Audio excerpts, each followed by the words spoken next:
Alright, so for the next portion of this, we've done our double knuckle, and then from this position we're going to execute our left leg front kick, right leg front kick, landing forward to the right leg, hijiate, and then a yakuzuki towards the sternum.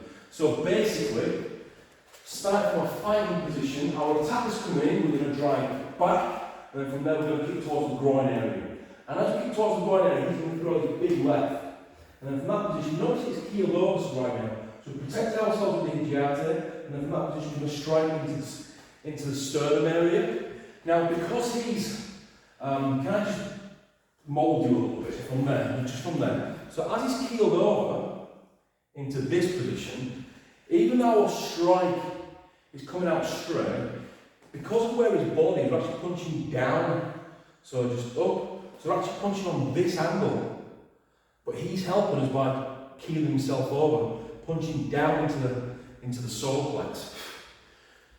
If you've ever been hit with a downward punch towards the solar plex, it knocks the wind out of you, alright? So that's fairly straightforward stuff. So again, with bunkai, we rely on our attacker, our assistant, our uke, because uke is to receive, so which is technically my uke, which doesn't mean he's my block, it means he's my receiver. So from there, I forgot what I was saying. So yeah, we'll take some participation, some help with your partner. So we start in our fighting positions, from there we're going to drive back with the first kick, strike into the ground with the second kick, he comes in with his big hook, and then we can strike down. We'll do it this way so you can see. So we start in our fighting stance, drive back with the first kick, straight to the ground with the second kick, he comes in with his big hook, this helps me, and then because he's keeled over, we're striking down towards him, but straight for me, if that makes any sense. Okay? Again, try to avoid using the MP to hit the chin, because the chin's not a great area. If anything, what I would do with the MP is I would, after that second kick, he's maybe strike. So let's just assume there's no punch right now, is strike into the sternum. So I'd aim for here, I'd aim for the torso area here, rather than thinking his chin is so wide. I've said this in previous videos, my elbow is so wide. It's like getting a hole in one in golf every single time. It's not going to happen.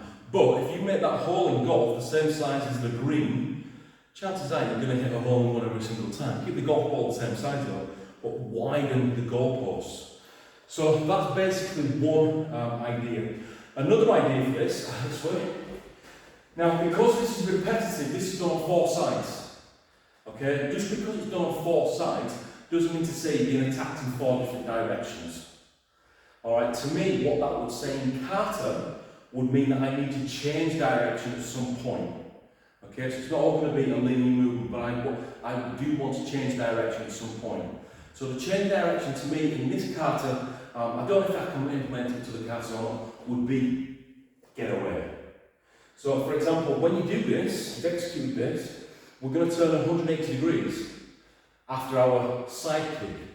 So by turning our back on our opponent, what does that say to you? That in itself says, I've done what I need to do, I'm now going to run away. I've used my reasonable force.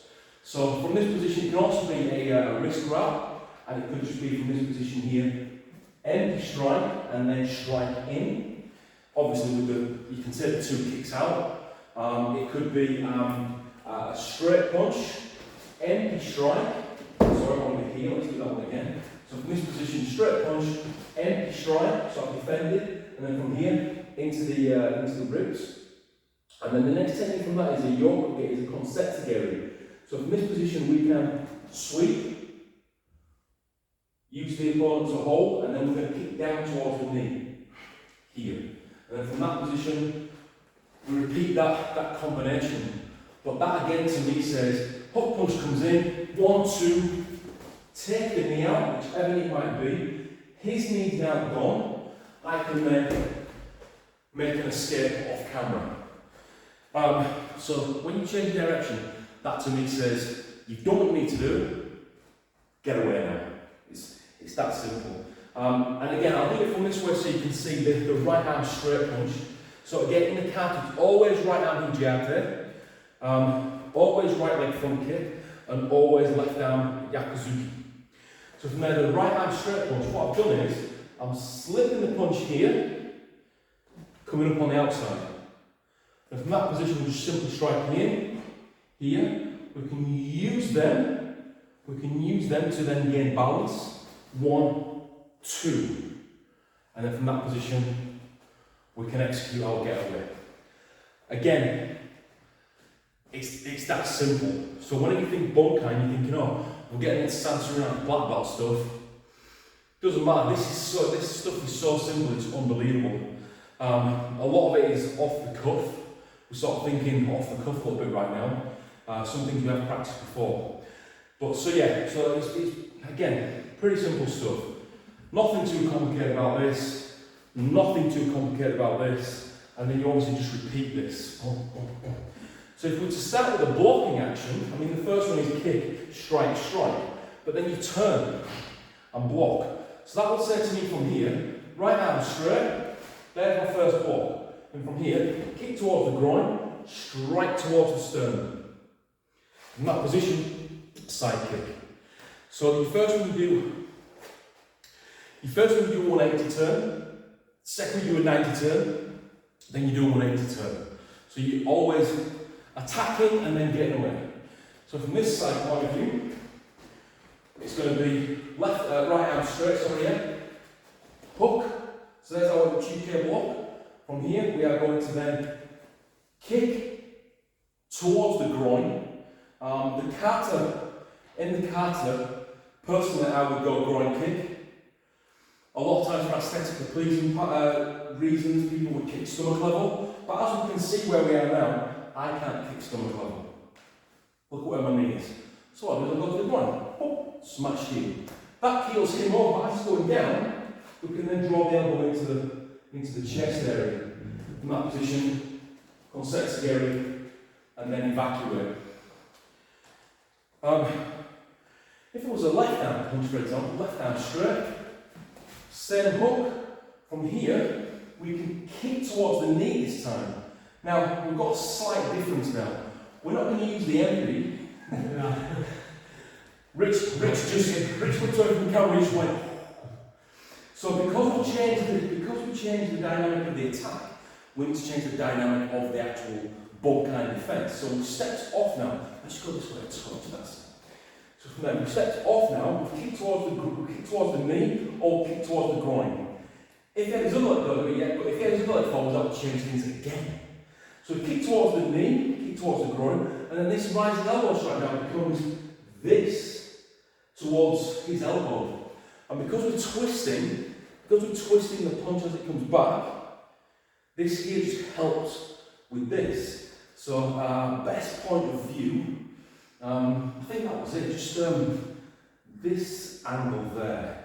So straight punch comes in, there's our hook, he's got his right leg forwards. So we're going to kick towards the right leg or the right schnur. And then from there we're going to simply step in, keeping hold with our left arm. So using our left arm to control, and from there we're just going to come up underneath his elbow, twisting in and twisting the arm in here. And then from that position we can then take this. Now, if he's got his left arm on the left leg, that changes the dynamics again. So if he punches his left arm on the left leg, we do the hook. Now we can't front kick, side kick or anything towards the groin or the back leg. So we'll just simply take the front leg. Take the front leg this way. And then from that position we can step in and strike upwards.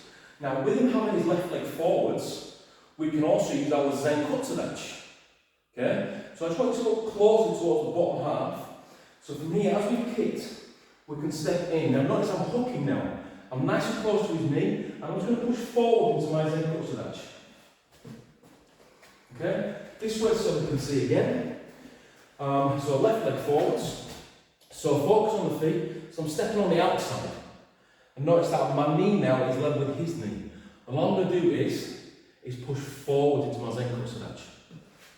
So you can probably see, I don't know if you can, this leg forwards again. Can you see my foot behind his? I'll do this so you can see it. So I've stepped in.